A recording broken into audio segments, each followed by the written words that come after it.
So you want to own Bitcoin, buy some shares, watch the number go up, and cash out a millionaire. No employees, no inventory, no permits, no chickens dying of disease. Just a line on a chart moving in your favor. Here is the reality. Bitcoin has made ordinary people rich, and it has wiped out just as many, sometimes the same people twice. The asset that looks the simplest from the outside, just buy and hold, is one of the most psychologically brutal investments that exists. Why do some holders walk away wealthy while others sell at the exact bottom every single cycle?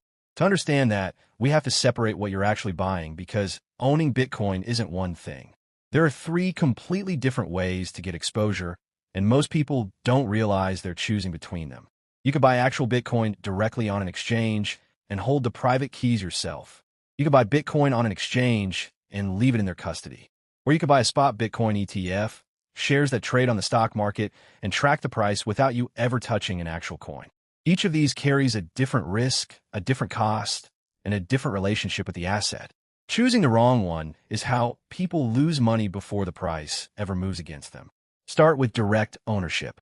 When you buy Bitcoin and self-custody it, meaning you hold your own private keys in a hardware wallet, you now carry sole responsibility for security.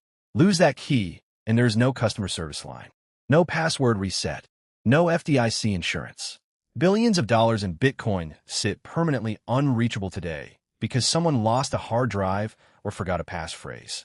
On the other hand, self-custody means no exchange, no company, and no government can freeze or seize your coins.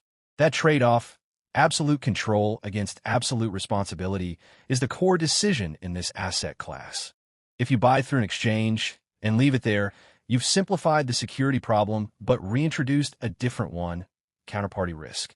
The exchange now holds your coins on your behalf, and if that exchange collapses, as several major ones have, your Bitcoin can vanish along with the company. The FTX collapse in 2022 wiped out billions in customer funds that people believed were simply sitting in their accounts. The coins were never really yours until they were in a wallet only you controlled. Spot Bitcoin ETFs solve the custody headache entirely by wrapping the exposure in a regulated stock market product. You buy shares through a normal brokerage account. The fund holds the actual Bitcoin, and a professional custodian manages security. The trade-off is an annual management fee, typically 0.2 to 1.5%, depending on the fund, and you never actually hold Bitcoin, only a claim on it. In a true financial collapse scenario, that distinction matters more than most investors think about. Now, the cost structure. Buying Bitcoin directly on an exchange costs you a trading fee, usually 0.1 to 0.5% per transaction, plus a network fee to move it off the exchange, which fluctuates wildly depending on network congestion, sometimes $1, sometimes 50. ETF shares cost you a brokerage commission, often zero on modern platforms, plus that ongoing expense ratio taken automatically out of the fund's holdings every year, forever, whether the price goes up or down. Here's the number that decides most outcomes in this asset: volatility. Bitcoin has moved more than 20% in a single week multiple times in its history.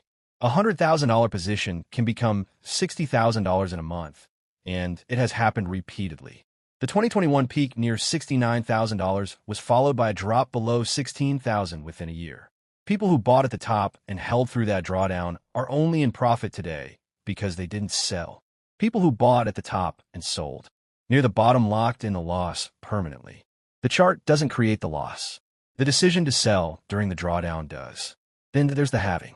Roughly every 4 years, the rate at which new Bitcoin is created cuts in half, a mechanism built into the code itself. Historically, this event has preceded major price increases in the following 12 to 18 months, though past cycles are not a guarantee of future ones, and each cycle has shown diminishing returns as the market matures. Tax treatment adds another layer most new buyers ignore until it costs them. In the United States, Bitcoin is treated as property, meaning every sale, and in some interpretations, every trade between cryptocurrencies is a taxable event.